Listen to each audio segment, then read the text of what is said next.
Hi மக்களே, இன்றைக்கி நம்ம எங்கே இருக்கிறோம் அப்படின்னா உண்டவள்ளி கேவ்ஸ். இந்த உண்டவள்ளி கேவ்ஸுங்கிறது விஜயவாடா அப்படிங்கிற இடத்துல இருக்குது. விஜயவாடாவிலிருந்து ஒரு 7 கிலோமீட்டர் தொலைவில் உண்டவள்ளி கேவ்ஸ். பழைய ராஜாக்கள், ரங்கநாதர் சிலைகள், அற்புதமான சிலைகள், விநாயகர் பெருமான் குகைகள், ரொம்ப சிறப்பான முறையில் இன்றைக்கி நாம் இந்த வீடியோவில் நம்ம பார்க்க போகிறோம். இதில் என்ட்ரன்ஸ் ஃபீஸ் வந்து 25 ரூபா ஒரு ஆளுக்கு வாங்குறாங்க. இந்த 25 ரூபா கொடுத்தோமா நம்ம என்ட்ரி டிக்கெட் வாங்கிட்டு நம்ம உள்ளே போய் இந்த கேவ்ஸ் வந்து சுற்றி பார்க்கலாம். மொத்தம் 4 அடுக்கு மாடிகள். அதாவது அந்த காலத்தில் 2000 3000 வருஷத்துக்கு முன்னாடியே இந்த மாதிரி 4 அடுக்கு மாடி கட்டி பெரிய குகையை வந்து குடைஞ்சி செஞ்சுருக்காங்க. இதில் பெரிய ரங்கநாதர் சிலையும் அமைஞ்சிருக்கு. பாருங்கள், 4 குடவரை. ஒவ்வொரு குடவரையும் நம்ம மேலே ஏறி பார்க்க போகிறோம். கல் தூண்கள், சிற்பங்கள் நம்ம பார்க்குறதுக்கு கண் கூட மெய்சிலிருக்க வைக்கிறது. இந்த இடத்த கண்டிப்பாக மிஸ் பண்ணாமல் எல்லாரும் போய் பார்த்துக்கலாம். இந்த இடத்த விஜயவாடாவிலிருந்து ஜஸ்ட் ஒரு 6 கிலோமீட்டர் தொலைவில் தான் இருக்குது உண்டவள்ளி கேவ்ஸ் அப்படிங்கிற கேவ்ஸ். ஆஞ்சநேயர் பாருங்க, இப்போ நீங்கள் பார்த்துட்டு இருக்கிறது சிற்பங்கள்லாம் ஆஞ்சநேயர் சிலைகள். 2000 3000 வருடத்திற்கு முற்பட்ட இந்த கேவ்ஸ் தான் நீங்கள் நம்ம பார்க்குறோம். பாருங்கள், சிற்பங்கள் எல்லாமே உங்களுக்கு தெரியும். சிற்பங்களை பார்க்கும்போதே நமக்கு தெரியுது இது வந்து பழைய காலத்துடைய கட்டடம் தான். பாருங்கள், குகை இதுக்குள்ளெல்லாம் போய் பார்க்கணும். கல் தூண்கள். இது வந்து நீங்கள் பார்த்துட்டு இருக்கிறது 1வது மாடி. இந்த 1வது மாடியிலிருந்து நம்ம ஒவ்வொரு மாடியாக நம்ம சுற்றி பார்க்க போகிறோம். இன்றைக்கி வந்து பாருங்கள், இதெல்லாம் வந்து 2வது மாடி. 2வது மாடியில் பாருங்கள், கல் தூணை பார்க்குறதுக்கு இவ்வளோ அழகான முறையில் ஒவ்வொரு சிற்பங்கள், நரசிம்ம பெருமான், விநாயகர் பெருமான், இந்த மாதிரி நிறையா சிற்பங்களானது இந்த இடத்துல அமைச்சிருக்காங்க. நம்ம வந்து ஒவ்வொரு சிற்பமாக இன்றைக்கி நம்ம இந்த இடத்த வந்து வீடியோ மூலியமாக பார்க்க போகிறோம். கல் தூண்கள் மூலியமாக பாருங்கள், குகை மாதிரி 2 பக்கமும் கல் தூண்கள் எல்லாம் செதுக்கி வைத்து ரொம்ப சிறப்பான முறையில் இருக்காங்க. அடுத்ததாக நாம் விநாயகர் பெருமானை சேவிக்க போகிறோம். இந்த விநாயகர் பெருமான் பாருங்கள், ரொம்ப சிறப்பாக இருக்கார். ஒரே கல்லான விநாயகர் பெருமான். கிட்டத்தட்ட 3000 வருஷத்துக்கு முற்பட்ட அரண்மனை அப்படின்னு அங்கே இருக்கிறவங்க சொல்கிறாங்க. 2500 3000 வருஷத்துக்கு முன்னாடி இந்த அரண்மனை இருக்கும் அப்படின்னு சொல்கிறாங்க. இப்போ நீங்கள் பார்த்துட்டு ஜோலா நரசிம்மர் இரண்யகசுபர் வதம் செஞ்சது. 2வது பார்த்தீங்கன்னா, இந்த இடத்துல அந்த காலத்து ராஜாக்கள் அரசர்கள் விளையாண்டதுக்காக அந்த பல்லாங்குழி தாயங்கள் விளையாண்ட கற்கரங்கள்லாம் இன்னும் போட்டிருக்காங்க. இப்போ நம்ம இன்னும் அதுக்கு மேலே ஒரு படி ஏறி போகிறோம். அப்படின்னா ஸ்ரீரங்கத்தில் இருக்கக்கூடிய ரங்கநாதர் சிலையோட மெயின் சிலுக்கம் சிலைகள் அந்த இடத்துல வச்சுருக்காங்க. இந்த மாதிரி முனிவர்கள் சிலைகள்லாம் செய்து வச்சுருக்காங்க. இதெல்லாம் இப்போ நாம் தரிசனம் பண்ணிக்கிட்டு இருக்கோம். நம்ம வந்து அடுத்ததாக நம்ம வந்து அப்படியே குகைக்குள்ளே உள்ள நுழைஞ்சோமா நம்ம வந்து இந்த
நீங்கள் பார்த்துட்ருக்கிறது தான் ரங்கநாதர் சிலை. இந்த ரங்கநாதர் சிலை வந்து பார்த்தீங்கன்னா 2000 3000 வருடத்துக்கு முன்பட்டது. ஸ்ரீரங்கத்தில் எப்படி இருக்கோ அதே மாதிரி அமைச்சிருக்காங்க. கருடை சிலைகள், மேல் சிலைகள் எல்லாமே நீங்கள் பார்த்துட்ருக்கீங்க ஃபுல் வீடியோ.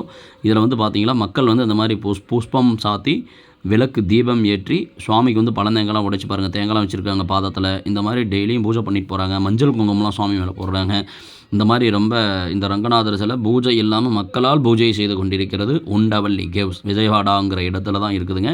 கண்டிப்பாக ஒரு வாட்டி ட்ரை பண்ணி பாருங்கள், ரொம்ப சிறப்பாக இருக்கும். பார்க்குறதுக்கே கண்கூடாக அந்த ரங்கநாதர் சிலையை விட்டுட்டு நம்ம வெளியே வர்றதுக்கு மனசே வராது. நானே அங்கே 1/2 மணி நேரம் இருந்தேன்னா பாருங்களேன், அந்த அளவுக்கு இந்த இடமானது சிறப்பாக இருக்குது, தெய்வீக அம்சமாக இருக்குது. முடிந்தால் ஒரு வாட்டி எல்லாரும் இந்த ரங்கநாதரை போய் சேவிச்சுட்டு வாங்க. சிற்பங்கள் ஒன்றொன்றும் கண்ணில் ஒத்தது போல் உள்ளது. இதுக்கு ரூட் எப்படி போகணும் அப்படின்னா, முதல்ல நீங்கள் தமிழ்நாட்டில் எங்கே இருந்தாலும் சரி விஜயவாடா அப்படிங்கிற இடத்துல போய் ட்ரெயின்லேயோ பஸ்லேயோ எங்கேனாலும் போய் விஜயவாடாங்கிற இடத்துல இறங்கிடுங்க. அங்கே இருந்து விஜயவாடாவில் வந்து பஸ்ஸு, ஆட்டோ, டாக்ஸி இது மூலிமா உண்டவள்ளி அப்படின்னு கேட்டிங்களா கொண்டு போய் அங்கேயே இறக்கி விட்ருவாங்க. ஒரு ஆளுக்கு 25 ரூபா மட்டும் தான் வசூல் பண்ணுறாங்க. அந்த 25 ரூபா நம்ம கொடுத்துட்டோம் அப்படின்னா உள்ளே என்ட்ரி ஆகி இதை எல்லாமே சுற்றி பார்க்கலாம், ஃபோட்டோ எடுக்கலாம், வீடியோ எடுக்கலாம், என்ன வேணாலும் நம்ம பண்ணிக்கலாம். ரொம்ப அலோட் பண்ணுறாங்க. ஆந்திர மாநிலத்தில் இந்த இடம் இருக்குது. 2வது இதுக்கு நேராக பார்த்தீங்களா, அதாவது கிருஷ்ணா நதியானது ஓடுது. லாஸ்ட் மாடியிலேருந்து 4 அடுக்கு மாடியிலேருந்து பார்த்தா இந்த கிருஷ்ணா நதியானது தெரியும் அப்படின்னு சொல்கிறாங்க. இதுதான் முன்பகுதி, கோட்டையினுடைய முன்பகுதி. ரொம்ப நல்லா இருக்குது, சிறப்பாக இருக்குது. உண்டவல்லி கேவ்ஸ், விஜயவாடா, ஆந்திர மாநிலம். இந்த மாதிரி சுவாரஸ்யமான தகவல்கள் வீடியோக்கள்லாம் வேணும்னா நம்ம சேனல் வந்து சப்ஸ்கிரைபர் பண்ணுங்கள், ஷேர் பண்ணுங்கள், எல்லாத்துக்கும் போய் சேரட்டும். சப்போர்ட் பண்ணுங்கள். நம்ம சேனலுக்கு நல்ல நல்ல வீடியோஸ்லாம் போடுறோம், அது எல்லாத்துக்கும் போய் சேரணும், வியூஸ் போகணும். ரெண்டாவது பார்த்தீங்கன்னா நீங்கள் எல்லாம் என்ன பண்ணுறீங்க அப்படின்னா சப்ஸ்கிரைபர் பண்ணுங்கள், ஷேர் பண்ணுங்கள், லைக் பண்ணுங்கள். வீடியோ பிடிச்சிருந்ததுன்னா இன்னும் யாரும் சப்ஸ்கிரைப் பண்ணாதீங்க, தயவுசெய்து சப்ஸ்கிரைப் பண்ணுங்கள் சேனலை. ரொம்ப சிறப்பாக இருக்குது, வீடியோ வந்து ரொம்ப அற்புதமாக இருக்குது. இந்த மாதிரி இயற்கையான இடத்துல, இந்த மாதிரி அமைதியான இடத்துல இந்த மாதிரி கோட்டை போய் பார்க்குறதுங்கிறது மனதுக்கு ஆனந்தமாகவும் சந்தோஷமாகவும் உள்ளது. அனைவரும் தவறாமல் வாழ்க்கையில் ஒரு முறையாவது இந்த கோட்டையில் உள்ள ரங்கநாதரை தரிசனம் செய்ய வேண்டும் என்பது இந்த பதிவு.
அடுத்த ஒரு வீடியோவில் நல்ல வீடியோவில் நம்ம மீட் பண்ணுவோம். நல்ல நல்ல வீடியோலாம் நம்ம போடலாம்.